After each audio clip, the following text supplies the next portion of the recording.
अज्ञानतिमिरान्धस्य ज्ञानाञ्जनशलाकया चक्षुरुन्मीलितं येन तस्मै श्रीगुरवे नमः। मैं डॉक्टर महेश कुमार शर्मा, व्याख्याता व्याकरण शास्त्र, राजकीय शास्त्री संस्कृत महाविद्यालय महापुरा, आप सभी का इस ई क्लास में स्वागत करता हूं, अभिनंदन करता हूं। प्रिय छात्रों, आज हम इस ई क्लास में व्याकरण शास्त्र की संज्ञा प्रकरण नामक विषय पर चर्चा करेंगे। किंतु संज्ञा प्रकरण विषय पर चर्चा करने से पहले मैं एक बार आप सभी के सामने व्याकरण शास्त्र की प्रधानता प्रस्तुत करना चाहूँगा कि व्याकरण शास्त्र की प्रधानता किस तरह से है। देखा जाता है, पाणिनि शिक्षा में विशेष रूप से कहा गया है कि छंदः पादौ तु वेदस्य हस्तौ कल्पोऽथ पठ्यते ज्योतिषामयनं चक्षुः निरुक्तं श्रोत्रमुच्यते शिक्षाघ्राणं तु वेदस्य मुखं व्याकरणं स्मृतं तस्मात् सांगमधीत्यैव ब्रह्मलोके महीयते। अर्थात वेद रूपी पुरुष के छह अंग माने गए हैं। कहा भी गया षड वेदांगानेति, अर्थात वो षड वेदांग कौन कौन से हैं। तो हम बात करते हैं, छंद शास्त्र है, कल्प है, ज्योतिष है, निरुक्त है, शिक्षा है और व्याकरण है। ये षड वेदांगों में माने जाते हैं और इनको वेद पुरुष के एक एक अंग के रूप में स्वीकार किया गया है। तो सर्वप्रथम हम बात करते हैं छंदः पादौ तु वेदस्य, अर्थात छंद शास्त्र को वेद पुरुष के पैर माने गए हैं। हस्तौ कल्पोथ पठ्यते, और साथ ही जो कल्प है उसको वेद के हाथ माने गए हैं। ज्योतिषामयनम चक्षु, तथा ज्योतिष शास्त्र को वेद के जो है चक्षु माना गया है। निरुक्तम श्रोत्रम उच्यते, और साथ ही जो निरुक्त है उसको श्रोत्र यानी कर्ण माना गया है। शिक्षा घ्राणम तो वेदस्य, साथ ही वेद पुरुष के जो है शिक्षा को जो है उसका घ्राण माना गया है, नासिका माना गया है, नासिका का स्थान उनको दिया गया है शिक्षा को। किंतु जब व्याकरण शास्त्र की बात आती है तो व्याकरण शास्त्र के लिए कहा गया कि मुखम व्याकरणम स्मृतम इति, अर्थात व्याकरण शास्त्र को वेद पुरुष का मुख माना गया है। अर्थात उसी से हमें व्याकरण शास्त्र की प्रधानता का एहसास हो जाता है कि व्याकरण शास्त्र की प्रधानता किस तरह से है। प्रिय छात्रों, हम देखते हैं कि त्रिमुनि, व्याकरण शास्त्र के त्रिमुनि जो है वो बिल्कुल प्रसिद्ध हैं। और त्रिमुनि के बारे में आपने सुना भी होगा, महर्षि पाणिनि, महर्षि कात्यायन और महर्षि पतंजलि। इनको त्रिमुनि कहा जाता है और इन्होंने अपने अपने विचार जो है अपने अपने ग्रंथों में समग्र रूप से प्रस्तुत किए हैं। वो इस प्रकार से हैं कि जैसे महर्षि पाणिनि ने अपने विचार जो प्रस्तुत किए वो अष्टाध्यायी है, महर्षि कात्यायन ने वार्तिक लिखे हैं तथा महर्षि पतंजलि ने उस अष्टाध्यायी का महाभाष्य लिखा है। ये त्रिमुनि माने जाते हैं। और अब हम देखते हैं कि अष्टाध्यायी का वैयाकरण सिद्धांत कौमुदी के साथ क्या संबंध है। देखते हैं, अष्टाध्यायी ये ग्रंथ है और अष्टाध्यायी ग्रंथ इधर वैयाकरण सिद्धांत कौमुदी है, अर्थात अष्टाध्याय्यः व्याख्या ग्रंथः वैयाकरण सिद्धांत कौमुदी इति। अर्थात हम कहते हैं कि अष्टाध्यायी जो है उसका व्याख्या ग्रंथ है वैयाकरण सिद्धांत कौमुदी इति। अष्टाध्यायी की जो भी व्याख्या की गई है वो संपूर्ण व्याख्या आपको वैयाकरण सिद्धांत कौमुदी में मिल जाएगी। अब हम शास्त्रीय प्रथम वर्ष के पाठ्यक्रम की योजना की जब बात करते हैं तो शास्त्रीय प्रथम वर्ष का पाठ्यक्रम जो है वो ये चलता है कि वैयाकरण सिद्धांत कौमुदी ये आपके शास्त्रीय प्रथम वर्ष के पाठ्यक्रम में है। और इसका प्रथम प्रश्न पत्र होगा वो होगा संज्ञा प्रकरणतः स्त्री प्रत्यय पर्यंतम इति, तथा च द्वितीय पत्रम कारक प्रकरणतः समास प्रकरण पर्यंतम इति। अर्थात संज्ञा प्रकरण से लेकर के स्त्री प्रत्यय तक जो प्रथम प्रश्न पत्र होगा और कारक से लेकर के समास प्रकरण तक द्वितीय प्रश्न पत्र होगा। हम देख रहे हैं सामने नटराज है और नटराज के साथ चतुर्दश माहेश्वर सूत्र आते हैं। क्या रहस्य है इन चतुर्दश माहेश्वर सूत्रों का, यदि हमें जानना चाहें तो, लेकिन इससे पहले हम वैयाकरण सिद्धांत कौमुदी का जो मंगलाचरण है उस पर विचार विमर्श कर लेते हैं। मुनित्रयं नमस्कृत्य तदुक्ति ही परिभाव्य च वैयाकरण सिद्धांतः कौमुदीयं विरच्यते इति। ये मंगलाचरण है, मंगल श्लोक है। इस मंगल श्लोक का यदि अपन अन्वय करें, मुनित्रयं नमस्कृत्य तदुक्ति ही परिभाव्य इयं वैयाकरण सिद्धांत कौमुदी मया विरच्यते इति। अर्थात मुनित्रयम यानी तीनों मुनियों को द्वितीय विभक्ति है।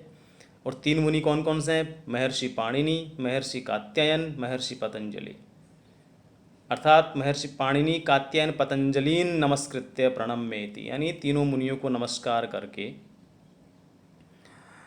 तदुक्ति ही परिभाव्य, तदुक्ति अर्थात तेषाम उक्तयः, उनके द्वारा कहे गए मत, उनके द्वारा कहे गए विचार, उनके द्वारा कहे गए जो समग्र विचार हैं वो 3 ग्रंथों में संकलित हैं। महर्षि पाणिनि द्वारा रचित अष्टाध्यायी है, महर्षि कात्यायन द्वारा रचित वार्तिक है और महर्षि पतंजलि द्वारा रचित महाभाष्य है।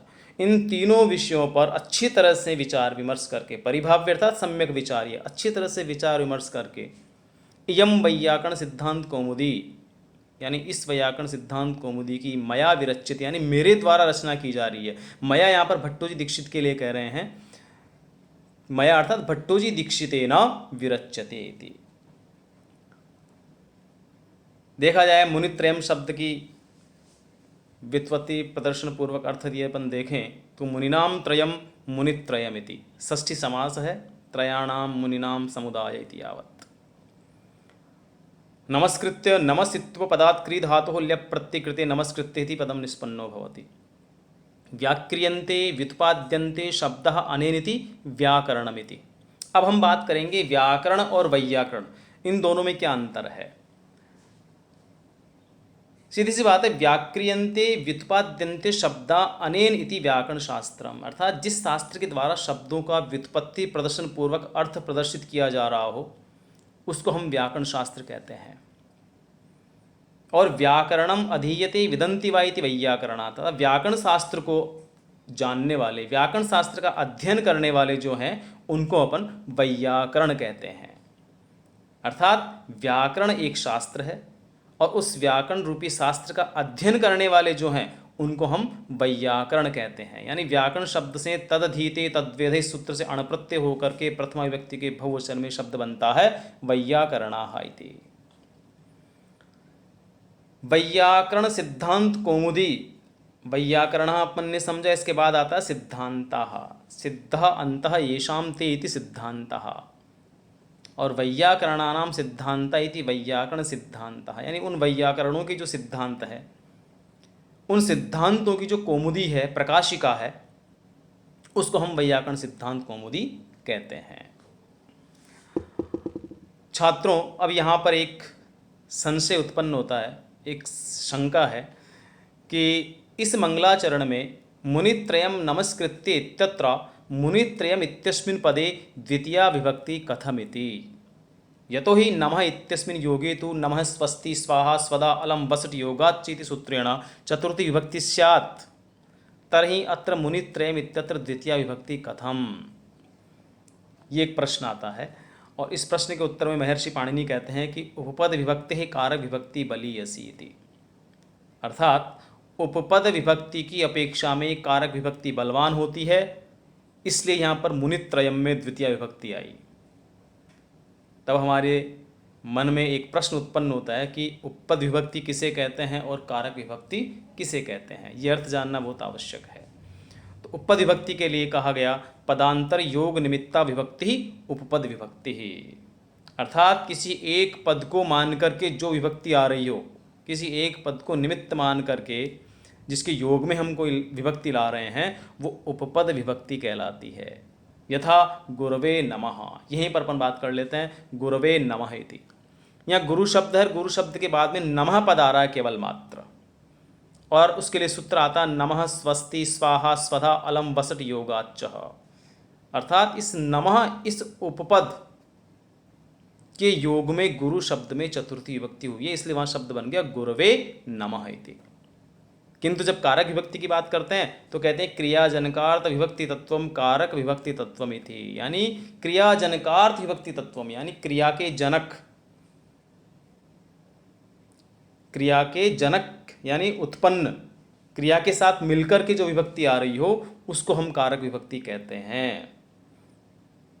यथा गुरुम नमस्करोमि इति। अब यहाँ हम देखते हैं नमस्करोमि ये शब्द है, यहाँ नमस उपपद तो है किंतु उसके साथ क्रियापद भी जुड़ करके आ रहा है, क्रिया का योजन है वहाँ पर, क्री धातु का योजन है करोमि इति, अर्थात वहाँ कारक विभक्ति हुई।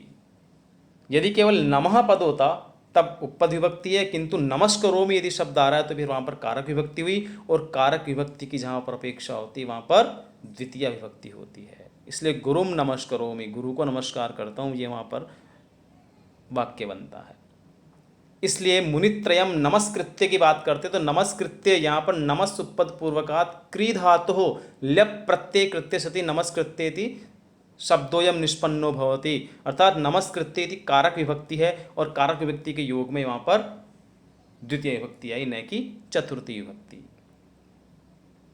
अगला शब्द है तदुक्ति ही, सीधी सी बात है, तदुक्ति ही उक्ति शब्द का द्वितीय विभक्ति का बहुवचन है, इसलिए तेषाम उक्ता यानी उनकी उक्तियों को ये अपन अर्थ लेंगे वहाँ पर। अब आता है परिभाव्य शब्द पर विचार विमर्श, इस पे अपन करते हैं। प्रिय छात्रों, यदि देखा जाए परिभाव्य इस शब्द का अमरकोश के अनुसार जो अर्थ प्रतिपादित किया गया वो है अनादरः परिभवः परिभावस्तिरस्क्रिया इति, अर्थात तिरस्कृत्य। अमरकोश के अनुसार परिभव्य शब्द का अर्थ होता है तिरस्कृत्य। तो क्या फिर मंगलाचरण में हम ये अर्थ लेंगे कि तीनों मुनियों को नमस्कार करके उनके विचारों का तिरस्कार करके? ऐसा अर्थ तो नहीं हो सकता। अपन ने अर्थ लिया वहाँ पर सम्यक विचारी, अर्थात अच्छी तरह से विचार विमर्श करके। तो फिर हमने सम्यक विचार ये अर्थ क्यों लिया, इसका किस आधार पे लिया? परिभाव्यति शब्दस्य सम्यक विचार्य इत्यर्थः किमर्थम, ये हमारे सामने एक प्रश्न आता है। तो उस प्रश्न के उत्तर में महर्षि पाणिनि कहते हैं, अपने विचार प्रस्तुत करते हैं कि नैषधीय चरितम में श्री हर्ष ने वहाँ पर कहा गया कि मनसा परिभाव्य किंचित इति, यानी वहाँ पर परिभाव्य शब्द का जो महर्षि श्री हर्ष ने जो अर्थ किया है वो अर्थ किया है सम्यक विचार है, यानी मन से अच्छी तरह से विचार विमर्श करके हमें फिर किस कार्य में प्रवृत्त होना चाहिए, ये वहाँ पर उन्होंने अर्थ किया है। अच्छी तरह से मन में विचार विमर्श करते हुए, मन से अच्छी तरह से विचार विमर्श करते हुए फिर हमें किसी कार्य में प्रवृत्त होना चाहिए, संलग्न होना चाहिए। वहाँ पर उन्होंने वहाँ पर वो अर्थ किया है, तो वो प्रमाण सिद्ध करता है कि परिभाव्य का अर्थ जो है सम्यक विचार्य भी होता है। किंतु हमने यहाँ पर सम्यक विचार्य अर्थ ही कैसे लिया? तब इसके लिए कहते हैं कि परि उपसर्ग पूर्वक भू धातुः स्वार्थे णिचि प्रत्यय कृते सति यो परिभाव्येति शब्दः निष्पन्नो भवति तस्य अर्थो भवति सम्यक विचार्य इति, अर्थात परि उपसर्ग पूर्वक भू धातु है और स्वार्थ में यदि हम निच प्रत्यय लेकर के परिभाव्य शब्द यदि बना रहे हैं तो फिर वहाँ पर स्वार्थ सहित निच प्रत्यांत जो परिभाव्य शब्द है उसका अर्थ होगा सम्यक विचार्य, और स्वार्थ रहित निष् प्रत्यय यदि आप लेके आ रहे हैं और उससे परिभाव्य शब्द निष्पन्न हो रहा है उसका अर्थ होगा तिरस्कृत्य इति। इसलिए वहां पर महर्षि पाणिनि ने इसका अर्थ लिया मनसा परिभाव्य। इन दोनों प्रमाणों के आधार पर हम कह सकते हैं कि यहाँ पर परिभाव्य शब्द का अर्थ होता है सम्यक विचार्य इति। अब बात करते हैं जहाँ पर बीच में हमने जो प्रकरण छोड़ा था थोड़ा सा कि नटराज हैं उनके साथ महेश्वर सूत्र है, तो उसका क्या रहस्य है, तो इसकी बात करते हैं हम आगे। क्योंकि ये जो चतुर्दश महेश्वर सूत्र हैं ये बिल्कुल अष्टाध्यायी के प्राण हैं, ये कह सकते हैं अपन, और इनका क्या रहस्य जानना हम सभी के लिए बहुत आवश्यक हो जाता है। तो हम देखते हैं कि एक सामने नटराज हैं, नृत्य कर रहे हैं, और फिर जो है चतुर्दश माहेश्वर सूत्र जो है वो बिल्कुल वहाँ पर दिखाई दे रहा है हमें। तो इसके लिए कहते हैं कि नृत्यावसाने नटराज राजो ननाद ढक्काम नवपंचवारम उद्धर्तु कामः सनकादि सिद्धान एतद् विमर्शे शिवसूत्र जालमिति, अर्थात नृत्यावसाने यानी जब नटराज यानी भगवान शिव नृत्य करते हैं और उस नृत्य के उपरांत उन्होंने जब अपना डमरू का निनाद किया, डमरू को बजाया, तो कहते हैं कि उस डमरू को उन्होंने नव पंचवारम यानी 9 + 5 वारम, 9 और 5 14 बार अपने डमरू को उन्होंने बजाया, और उस डमरू से जो है फिर जो है चतुर्दश माहेश्वर सूत्रों की उत्पत्ति हुई है। उद्धर्तु कामः सनकादि सिद्धान एतद् विमर्शे शिवसूत्र जालमिति। वो शिवसूत्र जाल जो है चतुर्दश माहेश्वर सूत्रों का जो जाल है वो उसी डमरू के नाद से निकला है, ऐसा हम कहते हैं। इसीलिए इनको महेश्वर सूत्र कहते हैं, क्योंकि महेश्वरात् आगतानि इति महेश्वराणि सूत्राणि इति। अब जो चतुर्दश माहेश्वर सूत्र है वो आपके सामने देख रहे हैं कि ऐ उण रिल ऋक एओंग अयौच हय वरट लण यम गणनम झभय गढ़धस जब गढ़दस खप छट थ चट तव कपय शशर हल, ये चतुर्दश माहेश्वर सूत्र हैं।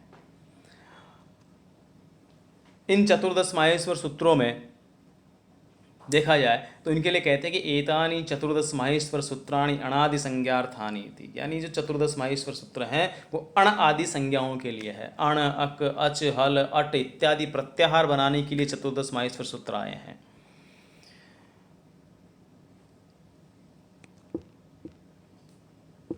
हकारादिशु अकार है उच्चारणार्थ, एक बात कही थी वहाँ पर कि यहाँ पर देखो अपन देखते हैं ऐ उण ऋल एवं अयौच, यहाँ तक सभी स्वर वर्ण दिखाई हमें दे रहे हैं और इस स्वर वर्ण के उपरांत यहाँ से हयवरट से व्यंजन आ गए, तो हम कहते हैं कि हकारादिशु अकार है उच्चारणार्थ, यानी ये जो ह य व र ल य म ग ण झ ब इन सब में जो अकार विद्यमान है उस अकार के लिए कहते हैं कि हकारादिशु अकार उच्चारणार्थ, यानी केवल मात्र उच्चारण के लिए कि हम इन वर्णों का उच्चारण कर सकें, इसलिए वहाँ पर अकार का समायोजन किया गया है।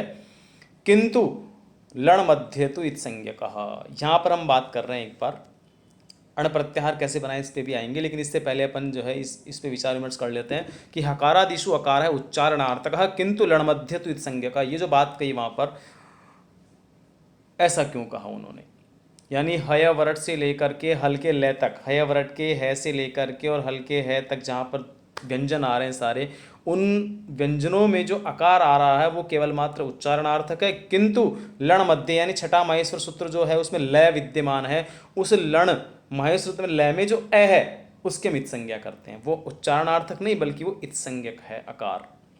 ऐसा क्यों, तब उसके लिए कहते हैं कि रै प्रत्याहारतम इति, यानी रै प्रत्याहार बनाने के लिए हमने ऐसा किया। यदि हमें रै प्रत्याहार बनाना है तो वहाँ लय में ए को इत्संज्ञक मानना पड़ेगा, तभी रै प्रत्याहार बन सकता है, अन्यथा नहीं बन सकता। अब कैसे, तो हम जानते हैं कि प्रत्याहार बनाने के लिए अंतिम इत्संज्ञक वर्ण होता है और एक आदिम वर्ण होता है, यानी प्रत्याहार संज्ञा विधायक सूत्र आदिरंत्येन सहेता, आगे आएगा हम तब विचार विमर्श उस पर और विस्तृत रूप से करेंगे, लेकिन थोड़ा सा मैं बता देता हूँ कि आदिरंत्येन सहिता प्रत्याहार विधायक सूत्र है, उससे प्रत्याहार बनाए जाते हैं और वो कहता है कि अंतेन इता सहित आदिर मध्य गानाम स्वस्य च संज्ञा स्यात्, यानी अंतिम इत्संज्ञक वर्ण के साथ आदिम वर्ण जो है वह बीच में आए हुए वर्णों की और स्वयं अपनी भी संज्ञा बताता है। यानी प्रत्याहार बनाने के लिए हमें अंतिम इत्संज्ञक वर्ण चाहिए, एक आदिम वर्ण चाहिए, उस आदिम से लेकर के अंतिम इत्संज्ञक वर्ण के बीच में आए हुए जितने भी वर्ण हैं वह उसी संज्ञा के नाम से जाने जाएंगे जो वहां पर आपके सामने आदि और अंतिम वर्ण मिलकर के शब्द आ रहा है। जैसे उदाहरण बतौर अपन देखें, अण, अण आ रहा है यहां पर। अब अण में जो है अंतिम इत्संज्ञक वर्ण है न और आदिम वर्ण है ए, तो अंतिम इत्संज्ञक वर्ण कहां पर आ रहा है, लण के ण में आ रहा है, और आदिम वर्ण आ रहा है अ, यानी ए और ण के बीच में जितने वर्ण आ रहे हैं वो सब अण कहलाएंगे। अब यहाँ पे हल्का सा एक मन में आपकी शंका उत्पन्न हो रही होगी कि अंतिम इत्संज्ञक वर्ण तो ऐ उण के ण में भी है, फिर आप लण के ण तक क्यों गए, बिल्कुल प्रश्न है। तो उसके लिए हम कह सकते हैं कि अणुदित सवर्णस्य चा प्रत्येक सूत्र है और उस सूत्र के व्याख्यानावसरे जो नकार है वो पर नकार तक जाएगा, यानी अणुदित सवर्ण से चा प्रत्यय से सूत्र की व्याख्या करते समय ही हम अण प्रत्याहार यदि बना रहे हैं तो वहाँ पर अण प्रत्याहार लण के ण तक जाएगा। बाकी संपूर्ण अष्टाध्याय में जहाँ कहीं भी अण प्रत्याहार की बात आएगी उसमें केवल 3 वर्ण ही आएंगे, अ, ई, उ, इति। इसलिए मैंने यहाँ पर अण प्रत्याहार में जो है यद्यपि पर नकार तक लिया है, बाकी अण प्रत्याहार में 3 वर्ण अ, ई, उ आते हैं, किंतु अणुदित सवर्ण से चा प्रत्यय सूत्र की व्याख्या करते समय अण प्रत्याहार पर नकार तक जाएगा, यानी लण के ण तक जाएगा। ये विशेष बात यहाँ पर आएगी। ये बात अपन जो है यद्यपि मैं अणुदित सवर्ण से चा प्रत्यय सूत्र की व्याख्या के समय अपन उस चीज़ को स्पष्ट और कर लेंगे, लेकिन ये विशेष बात यहाँ पे आई इसलिए मैंने इसको थोड़ा सा इंगित किया है। बाकी लण मध्य तो अकार इत्संज्ञक है, लण के लय में जो अ है उसको अपन इत्संज्ञक माना हमने, आदिम वर्ण र है, उस र से लेकर के लण के ए तक अंतिम इत्संज्ञक वर्ण लय में ए है, इसलिए र ल यदि र प्रत्याहार बनाएंगे तो उसमें 2 वर्ण आएंगे, र और ल। अ इत्संज्ञक वर्ण हो गया, र आदिम वर्ण हो गया और बीच में ल आ रहा है, इसलिए र प्रत्याहार में ये 2 वर्ण आ जाते हैं। आगे बढ़ते हैं,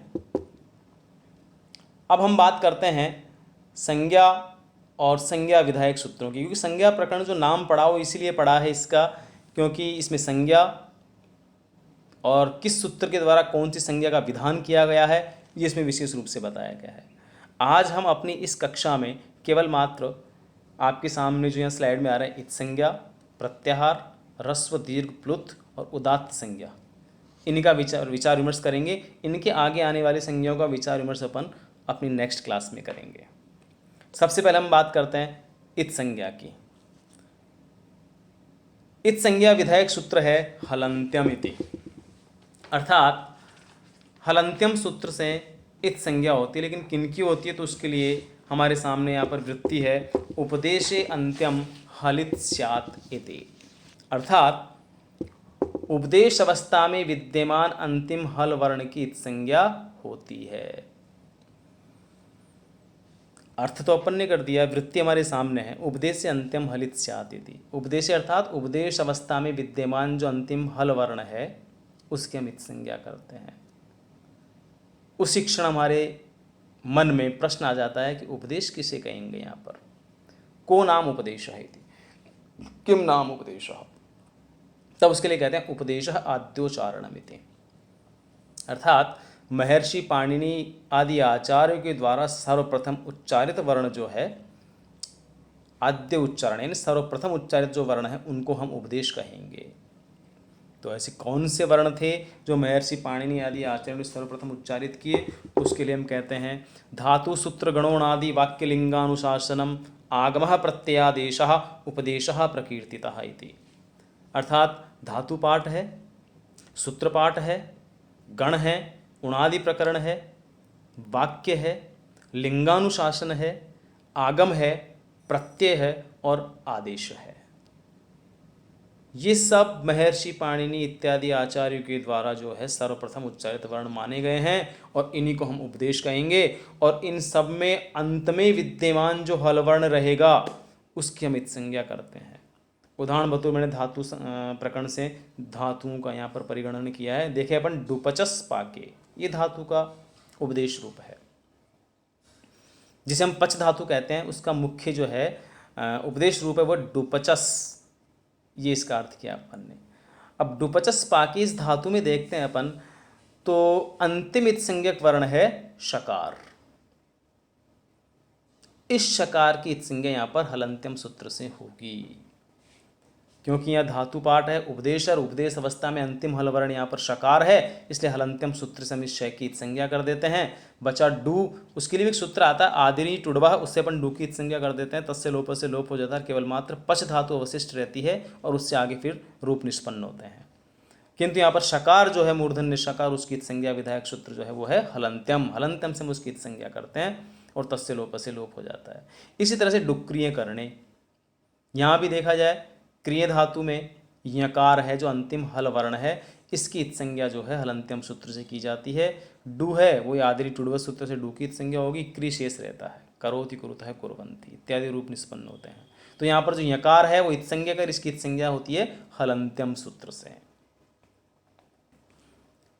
आगे चर्चा करते हैं प्रत्याहार संज्ञा विधायक सूत्र, जो अपन ने थोड़ी सी चर्चा पीछे भी की थी।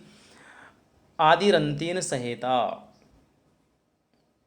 प्रत्याहार विधायक सूत्र है और ये कहता है कि अंतेन इता सहित आदिर मध्यगानाम स्वस्य च संज्ञा स्यात्, यानी अंतिम इत संज्ञक वर्ण के साथ आदिम वर्ण जो है मिलकर के बीच में मध्यगाना यानी बीच में आए हुए वर्णों की और स्वस्य च और स्वयं अपनी भी संज्ञा बताता है, यानी उसकी वही संज्ञा होगी।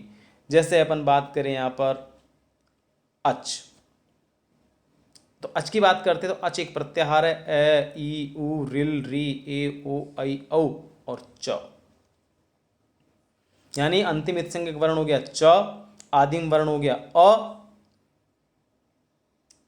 इन दोनों के बीच में वर्ण आ रहे हैं ई उ रिल री ए ओ ऐ औ, तो इनको भी हम अच ही कहेंगे। एक अच प्रत्याहार बना, अंतिम इत संज्ञक वर्ण में च मिल रहा है, आदि वर्ण ए आ रहा है और बीच में जो वर्ण आ रहे हैं ई उ रिल री ए ओ ऐ औ, तो ये सारे वर्ण अच कहलाएंगे। हाँ, इन महेश्वर सूत्रों में जो भी अंतिम इत संज्ञक वर्ण है उसका परिगणन प्रत्याहारों में नहीं होता। प्रत्याहारेषु इताम न ग्रहणम, यानी प्रत्याहारों में इत संज्ञक वर्णों का ग्रहण नहीं होता। इसलिए आई उण में ण को यहाँ पर हटा देते हैं। रिलरिक क आ रहा है, कै को हमने हटा दिया। एओंग में से ङ को हटा दिया और अयौच अंतिम इत संज्ञक वर्ण च है, इसलिए हमने जो है यहाँ पर इत संज्ञक वर्ण मान करके उसका ग्रहण किया। आगे आता है ह्रस्व दीर्घ प्लुतः। ह्रस्व दीर्घ प्लुत संज्ञा, और ये संज्ञा विधायक सूत्र है ऊकालोज ह्रस्व दीर्घ प्लुतः इति। उश्च उश्च ऊश्च वह, एक मात्रिक, द्विमात्रिक और त्रिमात्रिक। उ एक मात्रिक, उ द्विमात्रिक, उ त्रिमात्रिक, यानी इन तीनों का जो हम ग्रहण कर रहे हैं, उश्च उश्च ऊश्च वह, यानी एक मात्रिक, द्विमात्रिक और त्रिमात्रिक उकार जो है वाम, तो यहाँ पर देखो वह शब्द आ रहा है, वह का मतलब है ऊ शब्द की प्रथमा विभक्ति का बहुवचन, यानी तीनों प्रकार के जो उकार है, और वाम जो आ रहा है वो षष्ठी विभक्ति का बहुवचन है, ऊ शब्द की षष्ठी विभक्ति का बहुवचन है वाम, यानी उकार का, उन तीनों प्रकार के उकारों का काल इव कालः, यानी उच्चारण करते समय जो समय लग रहा है, उच्चारण काल के समान जो समय है, यस्य सोच क्रमात्, तो जो उच्चारण काल का समय उनमें लग रहा है, वैसे ही यदि अच प्रत्याहार के वर्णों में क्रमशः यदि हम एक मात्रिक, द्विमात्रिक और त्रिमात्रिक रूप से उनका उच्चारण करें तो उनकी क्रमशः ह्रस्व दीर्घ और प्लुत संज्ञा होगी। यानी उकार को केवल मात्र उन्होंने उदाहरण बतौर यहाँ प्रस्तुत किया है, बाकी अच वर्णों की यहाँ पर ह्रस्व दीर्घ और प्लुत संज्ञा होती है।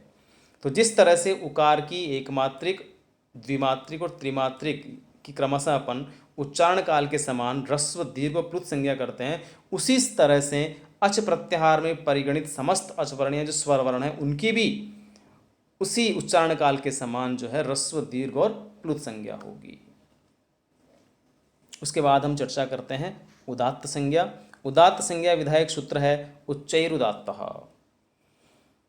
तालवादिषु सभागेषु स्थानेषु ऊर्ध्वभागे निष्पन्नो अच उदात्त संज्ञा स्यात्, यानी तालु आदि जो स्थान है अपने, उन स्थानों में, तालु आदि सब स्थानों में ऊर्ध्वभागे, ऊर्ध्वभाग यानी ऊपरी हिस्से से, तालु के ऊपरी हिस्से से उच्चारित जो वर्ण है, निष्पन्न जो अचवर्ण है, उनकी हम उदात्त संज्ञा करते हैं। यानी जब भी हम किसी वर्ण का उच्चारण करें, और कौन से वर्णों का, सिर्फ अच वर्णों के उच्चारण की बात कर रहे हैं कि अच वर्ण यानी अ, ई, उ, रिल, री, ए, ओ, ऐ, औ, इनका जब हम उच्चारण करते हैं, उनका उच्चारण करते समय यदि उनका उच्चारण यदि तालु के ऊपरी भाग से हो रहा है, ऊर्ध्व भागे निष्पन्नो अच, यानी ऊर्ध्व भाग से यदि अपन का उच्चारण कर रहे हैं, निष्पन्न है वो अच है, तो फिर उस अच की उदात्त संज्ञा होती है। छात्रों, आज की इस ई क्लास में हम जो है उदात्त संज्ञा तक ही लेते हैं, बाकी अनुदात्त संज्ञा से लेकर के आगे की संज्ञाओं का विचार विमर्श हम अगली अपनी ई कक्षा में करेंगे। सभी का बहुत बहुत धन्यवाद और सभी को मेरी तरफ से शुभकामनाएं। धन्यवाद।